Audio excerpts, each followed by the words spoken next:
Brought to you by Agilus Diagnostics. Health test की बात आती है तो मैं भरोसा करता हूँ India largest diagnostics company Agilus diagnostics. खुद को टेस्ट करते रहो। मैं बाद में सोशल मीडिया पे मुझको किसी ने भेजी हुई फोटो में देख रहा था। हम दोनों के चेहरे पर आप जान सकते हो कि हमारे और उनके बीच में क्या रिश्ता है, इस दोस्ती के बीच में क्या रिश्ता है। इसको तोड़ने चले थे बीजेपी वाले। मैं देख रहा था उस फोटो को और मैं सोच रहा था कि वैसे तो रामचरितमानस में, रामायण में, इस घटनाक्रम में कभी राम और लक्ष्मण अलग नहीं हुए, लेकिन अगर कभी राम और लक्ष्मण अलग होकर वापस मिलते तो ऐसे ही मिलते जैसे मैं और केजरीवाल जी जिस भाव से मिले थे, उनकी तस्वीर भी ऐसे ही आती अगर वो मिलते उस तरह से, राम लक्ष्मण भी अलग होकर मिलते। हम दोनों 18 महीने के बाद मिले थे। 13 सितंबर को सर जब वापस आए, शाम को सब हम लोग बैठे, सारे मंत्री, विधायक, बहुत सारे कार्यकर्ता थे। जब सब जाने लगे तो सर ने कहा 5 मिनट बैठो मेरे साथ। मैं और सर फिर बैठे थोड़ी देर घर में। जाने से पहले रात को बहुत कुछ बातें थी 18 महीने की कहने सुनने की। बहुत कुछ मेरे दिल में था, बहुत कुछ सर के दिल में था कहने के लिए। हमने बातें की, हमने चर्चा की कि किस तरह से 26 साल पहले परिवर्तन की लड़ाई शुरू की थी, किस तरह से हम दिल्ली विद्युत बोर्ड उस समय हुआ करता था, दलाल साहब जानते हैं, दिल्ली विद्युत बोर्ड हुआ करता था। दिल्ली विद्युत बोर्ड के दफ्तर के सामने मैं और अरविंद केजरीवाल जी जाके एक टेबल चेयर लगाते थे और वहां आने वाले लोगों को कहते थे इस दफ्तर में रिश्वत मत देना, हमने कानून पढ़ रखा है, अगर कोई इस दफ्तर का अधिकारी आपसे रिश्वत मांगेगा तो हम आपकी एप्लीकेशन बनाएंगे, रिश्वत मत देना। हम बैठ के दिन में 50-60 लोगों की एप्लीकेशन लिखवाते थे और वो लोग ऊपर जाके अपना काम करवाते थे। उस एप्लीकेशन की वजह से उनका काम ईमानदारी से होता था, क्योंकि सिटीजन चार्टर के हिसाब से हम एप्लीकेशन बनाते थे। हमने उस दिन बैठ के याद किया सर ने और हमने कि किस तरह से 25 साल पहले, 26 साल पहले ये लड़ाई शुरू की थी, ईमानदारी के लिए, देशभक्ति के लिए, गरीब लोगों की मदद के लिए, भ्रष्टाचार के खिलाफ लड़ाई शुरू की थी। हमने याद किया कि कैसे दिल्ली की झुग्गियों में जाके गरीब लोगों के राशन कार्ड बनवाने से लेके गरीब लोगों के राशन दिलवाने तक की लड़ाई लड़ी है। इसलिए थोड़ी लड़ी थी कि किसी सत्ता में आना है, किसी कुर्सी पे आके बैठना है। हमने याद किया कि किस तरह से राइट टू इन्फॉर्मेशन कानून बनवाया, और जब देश में राइट टू इन्फॉर्मेशन कानून बना तो पूरे देश में घूम घूम के लोगों को राइट टू इन्फॉर्मेशन के बारे में बताया, लोगों की राइट टू इन्फॉर्मेशन की एप्लीकेशन फाइल करने में मदद की, लाखों लोगों की राइट टू इन्फॉर्मेशन की एप्लीकेशन फाइल करने में मदद करी, जिससे उनके काम ईमानदारी से हुए, जिससे वो भ्रष्टाचार से आम आदमी लड़ सका। ये सब लड़ाई लड़ी। हमने तो कभी सोचा नहीं था कि इन राजनीतिक कुर्सियों पर आके बैठेंगे, राजनीतिक पार्टी बनाएंगे, ये कभी सोचा नहीं था। कभी सोचा नहीं था कि सत्ता में आके बैठेंगे, इतने बड़े बड़े पदों पे जाके बैठेंगे, हमने नहीं सोचा था। लेकिन शायद भगवान ने हमारे लिए कुछ सोच रखा था। हमने नहीं सोचा था कि कभी राजनीति में आएंगे। हम तो ईमानदारी और देशभक्ति का जज्बा लेके घर से निकले थे और थोड़ा काम कर रहे थे लोगों के लिए, लेकिन शायद भगवान ने कुछ सोच रखा था।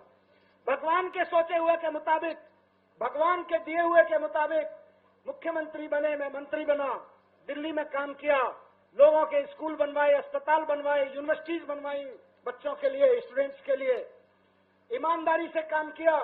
दिल्ली का बजट 30,000 करोड़ से बढ़ के 75,000 करोड़ रुपए पहुंचा दिया ईमानदारी से काम करते हुए। और जब दिल्ली का बजट बढ़ा तो उस बजट से जो पैसा मिला, सर ने कहा कि दिल्ली के लोग टैक्स दे रहे हैं, ईमानदारी से टैक्स इकट्ठा हो रहा है, अब इसको वापस जनता को देंगे। तो बिजली फ्री हो गई, पानी फ्री हो गया, बस यात्राएं फ्री हो गई, तीर्थ यात्राएं फ्री हो गई, अनऑथराइज कॉलोनियों में, मोहल्लों में इतनी सारी सड़कें बन गई, इतनी सारी बसें आ गई जो कभी नहीं आई, 24 घंटे बिजली आने लगी। क्यों? क्योंकि ईमानदारी से काम किया और देशभक्ति से काम किया। मैं जब जेल से बाहर आया उस दिन रात को बैठे हुए हमारी और सर की बात हो रही थी।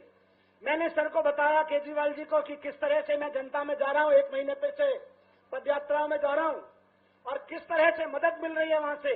लोग प्यार कर रहे हैं, लोग कह रहे हैं कि ये गलत किया भारतीय जनता पार्टी वालों ने, ये केजरीवाल जी के साथ गलत किया, ये केजरीवाल जी को रोकना चाहते हैं। मैंने कहा सर आपसे जनता बहुत प्यार करती है, आपका मान सम्मान और प्यार आपके प्रति बढ़ रहा है जनता के बीच में।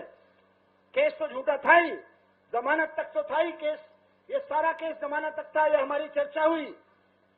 हमने कहा ये ट्रायल तो 7-8 साल चलेगा, अभी कम से कम 7-8 साल ये ट्रायल चलेगा। अदालत ने कह दिया है कि 2 क्वेश्चन में ये केस फ्लैट हो जाएगा, लेकिन ट्रायल चलने में, ट्रायल खत्म होने में 7-8 साल लगेंगे।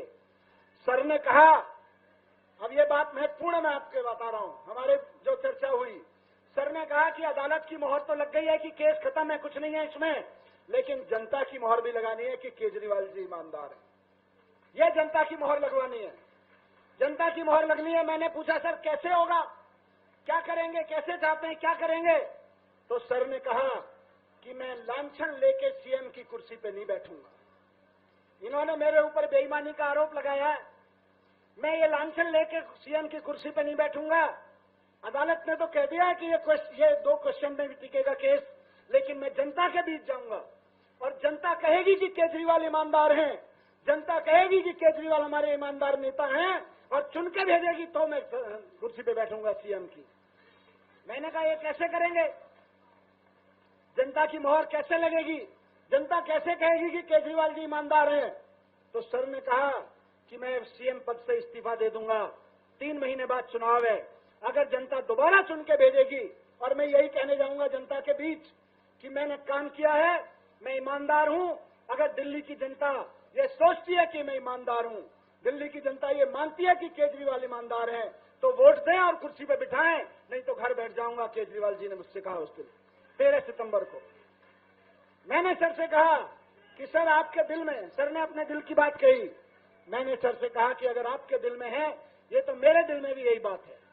मैंने भी पिछले 10 साल में आपके साथ कदम से कदम मिलाते हुए दिल्ली की जनता के लिए ईमानदारी से काम किया है। दिल्ली के बच्चों की शिक्षा के लिए स्कूल बनवा के, यूनिवर्सिटीज बनवा के ईमानदारी से काम किया है। मैंने कहा, तो सर जो आपके दिल की बात है वो मेरे भी दिल की बात है कि अब कुर्सी पे एजुकेशन मिनिस्टर की और डिप्टी सीएम की तभी बैठूंगा जब जनता कहेगी मनीष सिसोदिया ईमानदार है। जब जनता ये कहेगी, 3 महीने 4 महीने चुनाव में है, जनता जब ये कहेगी कि मनीष सिसोदिया ईमानदार है, हमें मनीष सिसोदिया शिक्षा मंत्री के रूप में चाहिए, तभी मैं शिक्षा मंत्री की कुर्सी पे बैठूंगा, उससे पहले शिक्षा मंत्री की कुर्सी पे नहीं बैठूंगा। जो बात सर के दिल में है वही मेरे दिल में भी है, इसलिए आज जनता की अदालत में आए हैं। आज से अगले 3 महीने 4 महीने जनता की अदालत में रहेंगे, अरविंद केजरीवाल जी के साथ कदम से कदम मिला के चलते रहेंगे और जनता की अदालत में जाके जनता के फैसले का इंतजार करेंगे। उसके बाद जनता से कहेंगे कि ईमानदार हैं तो वापस कुर्सी पे बिठाओ।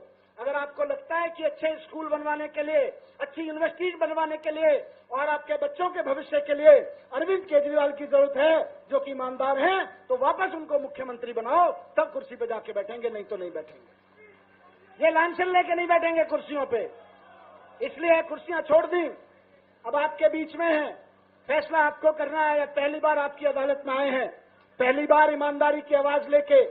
देश के इतिहास में अरविंद केजरीवाल जी पहले ऐसे नेता हैं जिनकी 2-2 राज्यों में सरकारें हैं, लेकिन मुख्यमंत्री पद का पद छोड़ दिया, मुख्यमंत्री नहीं रहे कि नहीं जनता के बीच जाऊंगा।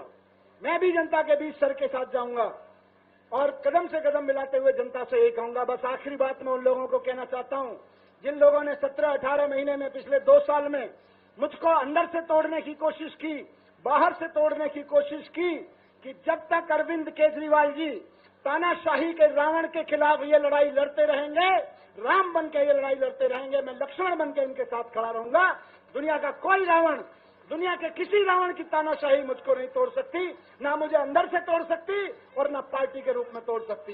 भारत माता की बहुत बहुत धन्यवाद।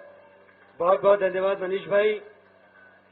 एक शेर है कि आसमानों से फरिश्ते जो उतारे जाएं वो भी इस दौर में सच बोले तो मारे जाएं। ऐसा दौर बना रखा है भाजपा ने। राम और लक्ष्मण को अलग करने की कोशिश करने वाली भाजपा, आम आदमी पार्टी परिवार में फूट डालने वाली भाजपा, ये भूल गई कि हम रामलीला मैदान और जंतर मंतर के आंदोलन की उपज हैं। हम आंदोलन से उपजे हुए लोग घर फूंक कर समाज की सेवा के लिए निकले हैं। ऐसे में हमें तोड़ने की कोशिश करना, हमें अलग करने की कोशिश करना सिर्फ और सिर्फ भाजपा के चेहरे पर काली पोतेगा। मैं 2 लाइनों के साथ अरविंद जी को आवाज देना चाहूंगा। एक बड़ा खूबसूरत शेर है कि नहीं तेरा नशैमन कसरे सुल्तानी की गुंबद पर, नहीं तेरा नशैमन कसरे सुल्तानी की गुंबद पर, तू शाही है बसेरा कर पहाड़ों की चट्टानों पर। एक बार जोरदार तालियों के साथ हम स्वागत करेंगे हमारे मुखिया, हमारे बड़े भाई अरविंद केजरीवाल जी का। भारत